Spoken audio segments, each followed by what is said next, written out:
3 ఏళ్ల క్రితం విడుదలైంది విరూపాక్ష సినిమా. 1970 నుంచి 1990 వరకు సాగుతుంది కథనం. రుద్రవనం అనే గ్రామంలో జరిగే కథ ఇది. ఆ ఊర్లో జరిగే మరణాల వెనుక అంతుపట్టని రహస్యాలు, దాంతోపాటు తాంత్రిక విద్యలు, ఆత్మలు అంటూ ప్రేక్షకుల్ని చాలా చోట్ల భయపెట్టేశాడు దర్శకుడు. ఆ మూవీ కూడా అంతే గ్రిప్పింగ్గా ఉంటుంది, అందుకే ఘన విజయం సాధించింది. సేమ్ డైరెక్టర్ మళ్ళీ తిరిగి వచ్చాడు. అయితే ఈసారి టైటిల్ మారింది, వృషకర్మ.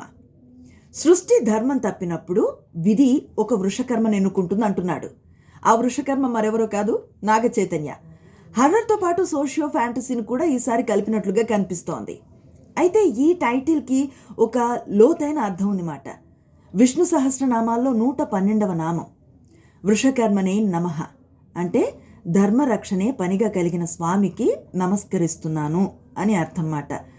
ఈ నామాన్ని మంత్రంగా జపిస్తే సకల శుభాలు కలుగుతాయని పండితులు చెప్తూ ఉంటారు.